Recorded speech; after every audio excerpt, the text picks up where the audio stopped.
गुरुग्राम की real estate sector में जहां हर साल 84 खरब से ज्यादा की प्रॉपर्टी का लेन देन होता है, तो वहीं एक दिन में 2 खरब से ज्यादा की प्रॉपर्टी का व्यापार होता है। और इससे सरकार को रेवेन्यू 40 अरब 87 करोड़ से ज्यादा होता है। यानी कि एक दिन में गुरुग्राम का रियल एस्टेट सेक्टर सरकार के खजाने में करीब 13 करोड़ 20 लाख से ज्यादा रेवेन्यू के तौर पर डालने का काम करता है। देखिए गुरुग्राम के रियल एस्टेट सेक्टर पर हमारी यह खास रिपोर्ट। गगनचुंबी इमारतों के बीच बसा गुरुग्राम शहर आज दुनिया के नक्शे पर अपनी एक अलग छाप बनाए हुए है। लेकिन इस बीच इन इमारतों का और चमचमाती दुकानों के व्यापार की अगर हम बात करें, तो हर साल करीब 84 खरब से ज्यादा की प्रॉपर्टी का लेन देन होता है। और इससे सरकार को हर साल 46 अरब से ज्यादा का रेवेन्यू जनरेट होता है।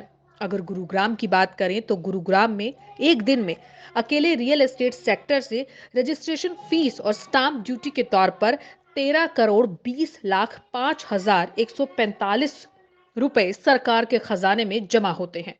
तो वहीं अगर एक महीने की बात की जाए, तो एक महीने में गुरुग्राम की 9 तहसीलें 3 अरब 90 करोड़ 61 लाख 54 हजार 372 रुपए जमा कराती हैं। पूरे साल भर में रियल एस्टेट सेक्टर में सरकार को करीब 47 अरब रुपए से ज्यादा का रेवेन्यू जनरेट होता है। टोटल जो एक साल का है वो लगभग 4,680 करोड़ स्टाम्प ड्यूटी पूरे साल में इकट्ठी होती है और 232 करोड़ रजिस्ट्रेशन फ़ीस आती है। गुड़गांव में 6 तहसील हैं और 3 सब तहसील हैं और लगभग जो डॉक्यूमेंट हैं वो पूरे साल के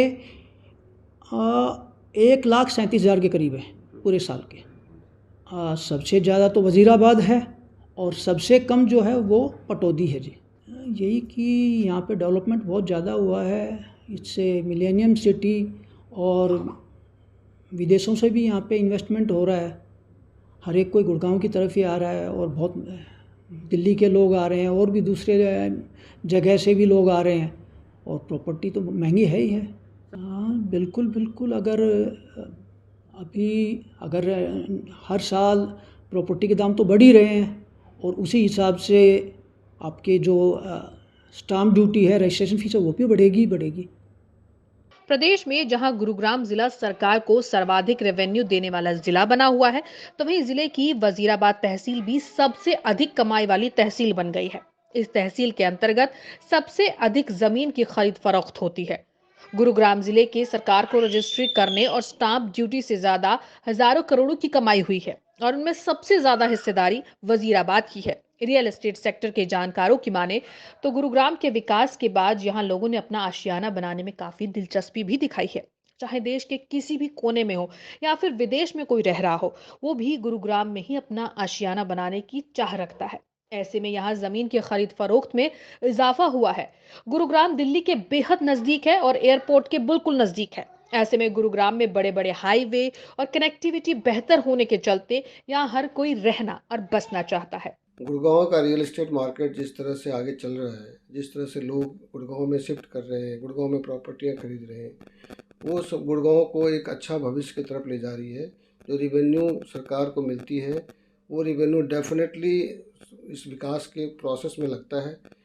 तरह तरह के डेवलपमेंट के एक्टिविटीज़ होते हैं जिसमें ये खर्च होता है। तो अच्छी बात है कि गुड़गांव की तरक्की कर रहा है, गुड़गांव का शहर काफ़ी चारों तरफ से तरक्की की तरफ चल रहा है। तो इसलिए मैं समझता हूँ कि गुड़गांव एक अच्छा भविष्य देगा और इस रेवेन्यू का उपयोग सरकार विकास में करेगी।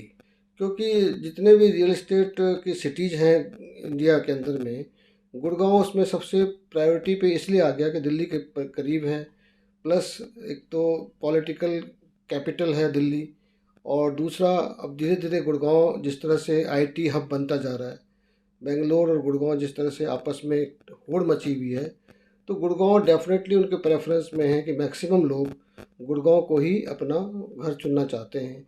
वहाँ पे लैंग्वेज की प्रॉब्लम बेंगलोर में तो होती है, लेकिन गुड़गांव शहर के अंदर में क्या है कि लोग हर तरह के लोग यहाँ पे बस जाते हैं और उनकी प्रायोरिटी यह है कि वो गुड़गांव के पास रहें, दिल्ली के पास रहें।